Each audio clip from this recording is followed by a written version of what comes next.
देख रहे हैं आप, मैं हूं आपके साथ नेहा दुबे। राष्ट्रीय स्वयंसेवक संघ में जल्द ही सह कार्यवाह और सह सरकार्यवाह पद की जिम्मेदारी महिलाओं को मिल सकती है। 2025 में संघ की स्थापना की 100वीं वर्षगांठ तक राष्ट्रीय सेविका समिति में शामिल महिलाओं को संघ में लाया जा सकता है। संघ के 97 साल के इतिहास में कोई महिला इस पद पर नहीं रही है। सूत्रों का कहना है कि महिलाओं को प्रमुख पदों की नियुक्ति देने पर संघ में सहमति बन चुकी है।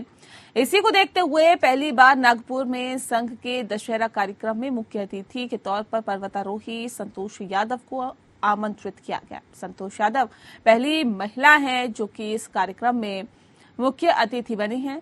विजयदशमी के मौके पर संघ प्रमुख मोहन भागवत ने नागपुर में संघ कार्यकर्ताओं को संबोधित किया और महिला सशक्तिकरण समेत कई अहम मुद्दों पर चर्चा की।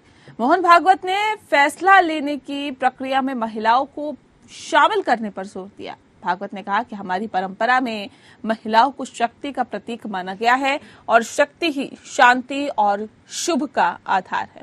दरअसल संघ के सामने कई बार ये प्रश्न उठता रहा है कि संगठन के ढांचे में शीर्ष स्थानों पर महिलाएं क्यों नहीं हैं। लिहाजा संघ में सहमति बनी है और सह कार्यवाह और सह सरकार्यवाह जिम्मेदारी महिलाओं को दिया जाना चाहिए।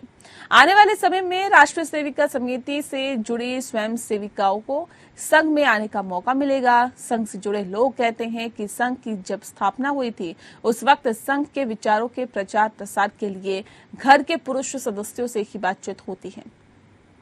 अब महिलाएं हर क्षेत्र में पुरुषों की बराबरी कर रही है। ऐसे में अगर पुरुष पदाधिकारियों के बराबर महिला पदाधिकारी भी संघ की जिम्मेदारी निभाएं तो अच्छी पहल होगी। हालांकि ऐसा नहीं है कि संघ में महिलाओं की एंट्री बैन है। संघ की स्थापना के 11 साल बाद 1936 से संघ में महिलाएं अहम भूमिका निभा रही हैं। महिलाओं के लिए बाल शाखा, तरुण शाखा और राष्ट्रीय सेविका समिति है। देश भर में राष्ट्रीय सेविका समिति की 3500 से अधिक शाखाएं हैं। वर्तमान में शांतक्का की प्रमुख है। आपको बता दें कि राष्ट्रीय सेविका समिति से जुड़ी महिलाएं भाजपा में प्रमुख पदों पर पहुंची हैं। इनमें सुषमा स्वराज और सुमित्रा महाजन जैसी बड़ी नेता शामिल हैं। लेकिन अभी तक संघ से जुड़ी महिलाएं संघ के सर्वोच्च पद पर अभी नहीं नियुक्त हो पाई हैं। वो संघ के कार्यकर्ता तो बन सकती हैं, लेकिन संघ के सर्वोच्च पद पर बैठकर फैसला लेने की स्थिति में नहीं पहुंच सकी है। अब राष्ट्रीय स्वयंसेवक संघ में जल्द ही सह कार्यवाह और सह सरकार्यवाह पद की जिम्मेदारी महिलाओं को मिल सकती है। यानी बदलते वक्त के साथ संघ भी बदलाव के लिए तैयार है।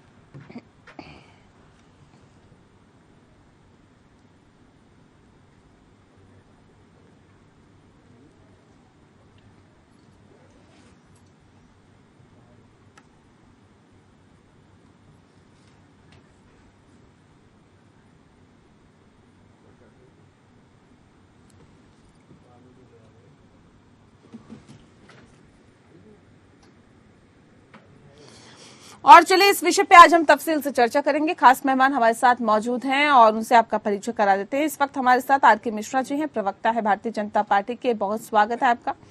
डॉक्टर जय ठाकुर जी हमारे साथ जुड़ गई हैं, कांग्रेस की प्रवक्ता है। जय जी आपका भी बहुत स्वागत है। और मीना पटेल जी इस वक्त हमारे साथ जुड़ गई हैं जो कि सामाजिक कार्यकर्ता है। मीना जी आपका भी बहुत स्वागत है। इस खास कार्यक्रम की शुरुआत मीना जी आपके साथ ही करेंगे। समाज में कैसा संदेश देने की कोशिश आरएसएस की तरफ से की जा रही है? क्या वक्त के बदलने के साथ साथ आरएसएस की सोच भी बदल रही है क्या?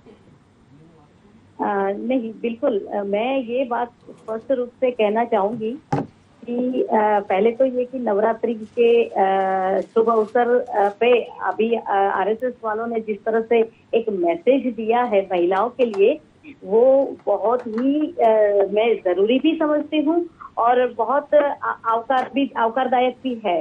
क्योंकि हम महिलाओं की जो शक्ति है, उनकी जो सूझबूझ है, उनको हम कहीं ना कहीं आगे नहीं ला रहे हैं। हाँ, हम समझते हैं कि शक्ति जो है महिला की, उसको एक लिमिट तक, एक मर्यादित जगह पे उसको रख दिया गया है। लेकिन जरूरी ये है कि महिलाओं की जो सूझबूझ है, उनकी जो शक्ति है, उनका जो आयोजन है, ये जो सारी ताकतें हैं वो महिलाओं से ही है। और महिलाओं को इतना हर एक क्षेत्र में हर एक जगह पे उनकी शक्तियों का उपयोग करना चाहिए। और आज ये पहला कदम जो था कि एक महिला के हाथों शस्त्र की पूजा करवाना, ये एक बहुत ही बड़ा संदेश पहुंचा है लोगों को, और ये मैं इसको बहुत अच्छा मानती हूँ। और आरएसएस ने जो महिलाओं के प्रति जो भाव दिखाया है, मैं समझती हूँ कि ये मैसेज जो हर एक इंसान के ये लेना चाहिए। और जो स्त्री शक्ति को नहीं पहचानते, स्त्री शक्ति को कहीं ना कहीं घर में समझो, ऑफिसेज में देखो, हर जगह पे कहीं ना कहीं डोमिनेट किया जाता है। तो वो चीजों को कहीं उसमें बदलाव आए, उस हिसाब से ये जरूरी है। ठीक है, संघ में और संघ की सोच में ये बदलाव की मुख्य वजह क्या है मिश्रा जी?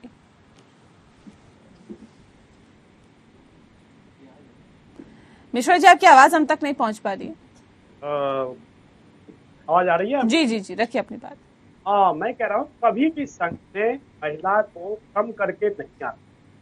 हमने सबने देखा है कि समय समय पर उन्होंने नारीकरण का और सशक्तिकरण के बारे में बहुत बार जो है उन्होंने अपने बातें रखी। आज हम नवरात्रि के अवसर पर माता के हर एक रूप पूजा करते हैं। आज विजयादशमी, आज भी माता का हम देख रहे हैं, से ही हम लोग देखा है। तो बहुत सारी ऐसी चीजें होती है जहाँ पर नारी बात को हम लोग करते हैं, लेकिन समाज में संदेश के लिए ऐसे धर्म और बातें भी की जाती है, लेकिन कहीं ना कहीं हम लोग कहीं सीमित करते हैं इस चीज को। लेकिन वो चीज हमने देखा है जो स्वयं सेवकों ने तरह से अपनी बातें रखी है, और खास करके सर चालक ने अपनी बातें अपने शासन में रखी है, तो बहुत बड़ी बात है। ये बहुत बड़ा संदेश है। मुझे लगता है जो कि देश के अंदर में बहुत जगह ऐसे संदेश जाएंगे तो पर बिल्कुल स्थिति स्पष्ट आएगी। जो संघ के प्रति जो नजरिया है, बिल्कुल हमें लगता है नहीं, संघ के प्रति ऐसे नजरिए क्यों है कि महिलाओं की इसमें नियुक्ति नहीं होती, महिलाओं को पीछे रखा जाता है, पुरुष प्रधान देश की जब बात की जाती है तो आरएसएस को भी पुरुष प्रधान ही कहा जाता है। ये जो सोच है ये अभी तक क्यों है? क्या वजह इसके पीछे आप मानते हैं, और क्यों आपको लगता है ऐसा कि आरएसएस इससे उभरने की कोशिश कर रहा है? देखिए, ऐसा होता है क्योंकि एक इस तरह से हम लोगों ने देखा 1925 में इनकी स्थापना हुई। और उस समय से एक देश स्वतंत्रता संग्राम का जो एक उसका सिलसिला था, जो अवधि थी, उसमें हम लोगों ने देखा प्रथम विश्व युद्ध लड़ा जा रहा था, हमने देखा द्वितीय विश्व युद्ध लड़ी जा रही थी। वहां पर जो भागीदारी वो कहीं ना कहीं ऐसा लगता था जो नहीं, जो यहाँ पर जो स्वयंसेवक है वो लड़ने के लिए, आगे आने के लिए, देश की रक्षार्थ के लिए, देश को रखने के लिए, रक्षार्थ जो अपने आप को जो पहले लाइन रखने की कोशिश की जा रही थी, वहां पर सेवकों की तरफ से की जा रही थी। इसीलिए हो सकता है जो इस तरह का जो परसेप्शन डेवलप किया गया हो, मैं उसी चीज में ये चीज समझता हूँ। लेकिन हमने देखा जो समय पर समय जब ये परिवर्तन हुआ, देश आजाद हुई, अनेक सामाजिक सुधार हुए, औद्योगिकरण के अंदर में काफी हम लोगों ने विकास देखा, हमने समाज के अंदर में काफी विकास देखा, हमने मानसिक तौर पर हमने देखा समाज के अंदर के जो जागरूकता आई, अवेयरनेस आई, ये सब सारी चीजें जो सारी विधाएं होती वो निश्चित तौर पर हमने देखा जो किसके प्रति जो नजरिया था बिल्कुल बदला। और ठीक है जय जी, क्या आप लोगों ने मजबूर कर दिया है कि संघ को इतना ज्यादा, क्योंकि लगातार इस बात का जिक्र कांग्रेस की तरफ से किया ही जाता रहा है कि देखिए आप समानता की बात करते हैं, आप महिलाओं को आगे बढ़ाने की बात करते हैं, लेकिन महिलाओं की नियुक्ति आरएसएस में क्यों नहीं होती? ये तो कांग्रेस की तरफ से अक्सर सवाल उठाए जाते थे। क्या ये एक मजबूरी का फैसला है क्या आरएसएस की तरफ से? ये निश्चित रूप से ये मजबूरी ही शो कर रहा है। और जिस तरीके से महिलाएं जागरूक हो रही हैं अपने अधिकारों को लेके, तो मुझे तो जहां तक लग रहा है कि वोट की राजनीति है कि हमने एक महिला को प्रमुख बना दिया और उसके बाद कह रहे हैं कि महिलाओं के अधिकार आपने दे दिए। अगर बात महिलाओं के अधिकारों की हो रही है तो महिला बिल जो पारित हुआ, प्रस्ताव जो हमने पारित किया था हमारे राहुल गांधी जी ने कि महिलाओं की 50% सीट रिजर्व होनी चाहिए आपके सारे पार्लियामेंट में या विधानसभा में, तो वो क्यों नहीं ला रहे? जब तक शीर्ष में उनका लोग नहीं होंगे, महिलाएं नहीं होंगी, तब तक उनकी समस्याओं का हल कैसे निकलेगा? आज आप देखें हमारे देश को आजाद हुए कितना समय हो गया है, कई जगह सैनिटरी पैड उपलब्ध नहीं होती हैं बच्चियों के लिए। अभी भी आप गवर्नमेंट स्कूल में देखिए तो वॉशरूम की सुविधा नहीं है कई कई गाँव में। आप महिला टीचर्स को देखें तो उनकी भी नियुक्ति 10 टीचर पे 2 टीचर्स होती हैं और जो है बड़ी बुरी स्थिति है। तो अगर ये बात अधिकारों की कर रहे हैं, सिर्फ एक व्यक्ति को दिखा के आप सारी महिलाओं के साथ न्याय नहीं कर सकते हैं। निश्चित रूप से बीजेपी अपनी इन छवि को तोड़ने की कोशिश कर रही है कि वो महिला विरोधी नहीं है और उनका वो प्रयास जारी है। पिछली बार भी उन्होंने मुर्मू जी को अपना प्रतिनिधि बनाया। निश्चित रूप से जिस तरीके से वो महिला को पद पे लेके आए हैं, वो भी मैं उसका भी प्रशंसा करना चाहूंगी कि ये निश्चित रूप से अब बीजेपी बदलने की कोशिश कर रही है। पर एक व्यक्ति को दिखा के आप इतनी पॉपुलेशन को अपनी साइड नहीं कर सकते हैं। ठीक है, मिश्रा साहब जवाब दीजिए। कह रहे मजबूरी का फैसला है ये, कांग्रेस पार्टी ने इतना मजबूर कर दिया आप लोगों को कि आरएसएस ये फैसला लेने के लिए मजबूर हो गया। वोट बैंक की राजनीति भी कर रहे हैं आप लोग। देखिए, कांग्रेस तो खुद ही मजबूर है, विखंडित पार्टी है का ये लगता है कहीं ना कहीं लचर नेतृत्व है, संगठन के बिल्कुल खंड खंड हो चुका है। मैं कह रहा हूँ अपने आप को मुझे लगता है सबसे बड़ा उपलब्धि इनकी यही है। जहाँ तक बात है आरएसएस या भाजपा की, हमेशा से सरकार को जिस तरह से उन्होंने आगे किया, और निश्चित तौर पर आपसे देखेंगे कैबिनेट के अंदर में देखेंगे एक टीम है अभी भी, और हमेशा से महिला सशक्तिकरण को लेकर के, बेटी बचाओ बेटी पढ़ाओ को लेकर के हम लोगों ने जिस तरह से इसके ऊपर में जमीन के साथ जनता के साथ दिखाई है, निश्चित तौर पर ये बहुत काबिले तारीफ। 2014 से पहले भी इस तरह के इनके पास तो बहुत देर दिनों तक सत्ता थी हाथों में। मुझे तो नहीं लगता जब कुछ समय में महिला सशक्तिकरण के बारे में वहां पर तो अगर महिला सशक्तिकरण की बातें भी होती तो मुझे लगता है जो कि हास्यास्पद होता था इनके संगठन के अंदर। लेकिन मैं कहता हूँ आज दृष्टिकोण से आज हमारी नहीं तो कहते हैं ना कि देखिए हमने पहली महिला प्रधानमंत्री दी देश को, पहली महिला राष्ट्रपति दी देश को। आपने क्या किया? आप तो आरएसएस तक में महिलाओं की भर्ती अब करवाने की सोच रहे हैं। ये कह रहे हैं आपको इतना मजबूर कर दिया है हम लोगों ने कि अब ये फैसला मजबूरी में लेना पड़ रहा है। और दूसरी बात ये कि आप लोग वोट बैंक की राजनीति करते हैं, महिलाओं को साधने की एक और कोशिश के तौर पर इसे देखा जा रहा है। और देखिए नेहाजी, मैं एक जरूर स्पष्ट करना चाहूंगा, आज हमारी बेटियां आज जब देखते हैं जो राफेल जैसे फाइटर जेट उड़ाने की क्षमता रखती, जहां पर उड़ाने की क्षमता रखती है, जहां तेजस को उड़ाने की क्षमता रखती है, आज अगर कहते हैं जो कि अपने महिला के बारे में बहुत कुछ सोचा है, मुझे लगता है जो अपने अंतर में रखना चाहिए। और जहां तक बात है हमने समाज के सर्वांगीण विकास के लिए हमने महिलाओं हमने नारी शक्ति इस तरह से 9 दिन तक जैसे पूजा की है, इस तरह से हम लोग आए हैं। और ठीक है, मीना पटेल जी कुछ कहना चाह रही हैं, सुन लेते हैं। मीना जी जी, देखिए मैं ये कहना चाहूंगी कि महिलाओं के बारे में दृष्टिकोण राजनीतिक पार्टियों का क्या है वो जाने, लेकिन मैं गुजरात से हूँ और मैं कहना चाहूंगी कि हाँ एक बात है, अभी नवरात्रि का त्योहार खत्म हुआ है। रात भर हम बहन बेटियां हम सब गरबा गाती हैं। हमारी सुरक्षा का बंदोबस्त जो भी हुआ सरकार ने किया, लेकिन वहीं तक सीमित रह जाता है कि त्योहार में बहन बेटियों को आजादी से घूमने फिरने का मौका दे दिया जाता है, तो हमें उसी में खुश हो जाना है। दूसरी बात ये कहना चाहूंगी कि मैं किसी पार्टी को टारगेट नहीं करना चाहती, लेकिन ये कहना जरूर चाहूंगी कभी भी किसी की भी सरकार बने, लेकिन महिलाओं को जो स्थान मिलना चाहिए समाज में हर क्षेत्र में, वहाँ कहीं ना कहीं महिलाओं को महिला समझ के उसके ऊपर थोड़ा भेदभाव किया जाता है। क्योंकि हर एक जगह पे ये समझा जाता है कि ये महिला है, ये कर नहीं पाएगी, ये घरेलू है, घर की जिम्मेदारियां हैं तो ये नहीं कर पाएगी, इसको आगे नहीं बढ़ाना है। कहीं ना कहीं पुरुष प्रधान समाज हमारा रहा है और उसी में महिलाओं को इस तरह से भेदभाव करके महिलाओं को आगे नहीं लिया जाता है। ठीक है, बेटी पढ़ती है, बेटी को बचाने की बातें अभी इम्पोर्टेंट हो चुकी है। अब महिलाएं बचे और महिलाएं आगे बढ़े और एक समकक्ष लेवल पे आए, तो वो तो दूर की बात लग रही है मुझे।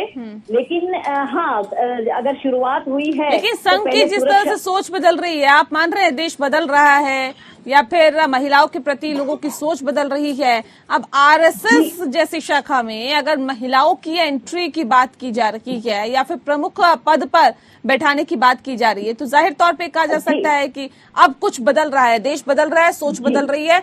बहुत महत्वपूर्ण सवाल जय जी आपसे है मेरा कि एक संदेश तो अच्छा देने की कोशिश की जा रही है कि महिलाओं को भी समान अधिकार दिया जाएगा, लेकिन आप कह रहे हैं कि 2 पदों पर ही काबिज करने से ये जो तस्वीर है वो नहीं बदलेगी। क्या चाहते हैं, क्या करे आरएसएस? जी, हम लोग ये चाहते हैं कि ये जो दिखा रहे हैं कि हम महिलाओं को अधिकार दे रहे हैं, तो हर उस महिला को अधिकार दीजिए जो घरों में बैठी हुई है, जो आपकी खुद की पार्टी में है, जो ऑफिसेज में है। जब महिला रिजर्वेशन बिल पारित करने की बात आती है तब ये क्यों हट जाते हैं पीछे? अगर वास्तव में ये महिलाओं को बराबरी का हक देना चाह रहे हैं और महिलाओं की भागीदारी ये चाहते हैं, तो ये करके दिखाए ना। सिर्फ एक मतलब ये है कि आप करना कुछ नहीं चाहते हैं, बस शो कर रहे हैं कि नहीं हमने सब कर दिया। क्यों? क्योंकि आज की डेट में महिलाओं का एक अलग वर्चस्व है और निश्चित रूप से चुनाव जीतने में, हारने में महिलाओं की भागीदारी बड़ी है। तो इस वजह से ये महिलाओं को साधने की कोशिश कर रहे हैं। क्यों? क्योंकि 5 साल से हर महिला परेशान है। जो गैस सिलेंडर उसे पहले 600-700 रुपए में भर जाता था, आज की डेट में उसे 1000 से 1100 रुपए देने पड़ रहे हैं। तो निश्चित रूप से ये महिलाएं जो परेशान हो रही हैं महंगाई की वजह से, उनको ये साधने का प्रयास है कि हम महिलाओं के वेल बीइंग के लिए काम कर रहे हैं। अभी काम क्या कर रहे हैं महिलाओं के वेल बीइंग के लिए, ये इनसे कोई पूछे। ठीक है, मिश्रा जी जवाब दीजिए। कह रहे 2 महिलाओं को अगर आप पद पर काबिज कर देंगे तो क्या तस्वीर और तकदीर महिलाओं की बदल जाएगी क्या? और नेहा जी, यहाँ पर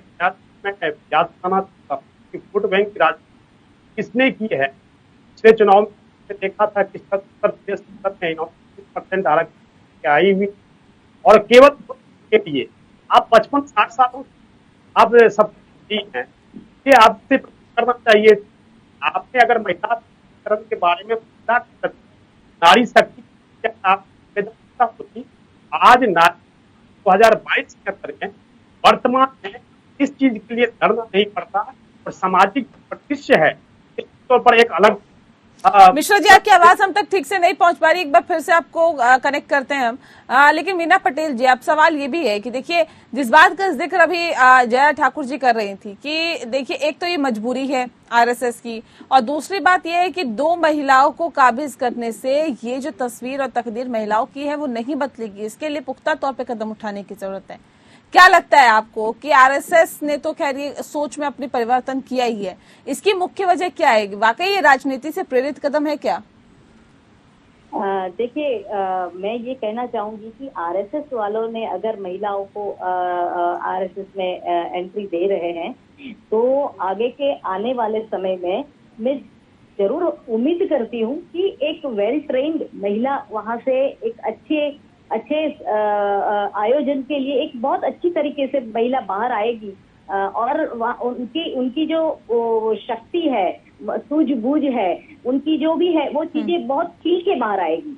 भले लेट ही सही उन्होंने लिया, किसी कौन से दबाव से लिया, अपने मन से लिया ये निर्णय, वो उनका प्रॉब्लम है। लेकिन मैं ये जरूर कहना चाहूंगी कि ये जो डिसीजन लिया है ऐसा हर क्षेत्र में महिलाओं के लिए लेना चाहिए। आरएसएस वालों ने लिया है तो ये जरूरी नहीं है कि अब वो किसी इलेक्शन चुनाव के दबाव से या किसी पार्टी के दबाव से आए होंगे। हमारी महिलाएं जो हैं वो सशक्त ही है हर बात पे, लेकिन उसको प्लेटफॉर्म अच्छा मिलना चाहिए। प्लेटफॉर्म में कहीं पुरुष प्रधान देश में ये होता है कि ऐसे हो जाता है कि महिला अगर 10 पुरुषों के बीच में एक महिला का कोई स्थान है तो उस महिला को मेंटली इतनी इस हिसाब से उनको टॉर्चर कभी कभी किया जाता है। बिल्कुल वो सब चीजें नहीं होनी चाहिए। बिल्कुल सही बात कह रहे हैं आप। होना चाहिए तो प्लेटफॉर्म महिला घर में भी अच्छा प्लेटफॉर्म मिलना चाहिए, उनको इम्पोर्टेंस देना चाहिए, उनको सुनना चाहिए। जो मानसिकता है वो अगर सच में बदलती है तो महिलाओं का आगे अच्छा। ठीक है, ये मानसिकता की अगर हम बात करें मिश्रा साहब कि ये मानसिकता पिछले 97 सालों में तो आरएसएस की नहीं बदली, फिर ऐसी कौन सी मजबूरी आ गई या फिर ऐसी क्या हो गया कि आप लोगों को लगने लगा या आरएसएस को लगने लगा कि नहीं अब तो महिलाओं की एंट्री जरूरी हो गई? आप हम लोग जब भारत का अगर हम सामने में रखते हैं तो हम उनका जो रूप देखते हैं, तो उनका स्वरूप होता है, वो किस रूप में होता है हम सब। जहां तक बात है आरएसएस कुछ किसी के दबाव में ऐसे आई है ऐसी बात नहीं है, बल्कि हमेशा से ही तो 25 से हमेशा राष्ट्र के नारी के हमेशा से ही चेतना के अंदर में है, उसको सशक्त करने, समाज को सर्वांगीण सशक्त करने का उद्देश्य है। आज हम देखते हैं जो सफलतम दृष्टिकोण से हम आगे बढ़ रहे हैं। निश्चित तौर पर भले ही हमारे ऊपर बहुत सारे आरोपों से घबराते हैं, लेकिन हमारा देश है, हमारा वोट है, हम उसके सफल होंगे ऐसे। चलिए, बहुत शुक्रिया आप सभी मेहमानों का हमारे साथ इस खास चर्चा में शामिल होने के लिए। तो जाहिर तौर पे आज विजयदशमी के मौके पर संघ प्रमुख मोहन भागवत ने नागपुर में संघ कार्यकर्ताओं को संबोधित भी किया और महिला सशक्तिकरण समेत तमाम मुद्दों पर चर्चा की। अब ऐसे में वाकई क्या आरएसएस महिला सशक्तिकरण की बात करके इसी पर विचार आगे करना चाहता है? यही वजह है कि संघ ने तमाम प्रमुख पदों पर महिलाओं के एंट्री की बात पर विचार करना शुरू कर दिया है और आज गेस्ट के तौर पर महिला को आमंत्रित किया गया आरएसएस के कार्यक्रम में। ये भी एक हैरानी की बात है। अब सवाल ये भी है कि क्या महिलाओं के प्रति आरएसएस की सोच बदल रही है और इससे क्या प्रभाव पड़ेगा, क्योंकि ये भी आरोप लग रहे हैं कि ये पूरा जो कदम है वो राजनीति से प्रेरित है। लेकिन इसका प्रभाव किस तरह से पड़ता है जनता में और समाज में, इस पर सभी की निगाहें हैं। मुद्दा में फिलहाल इतना ही। नमस्कार।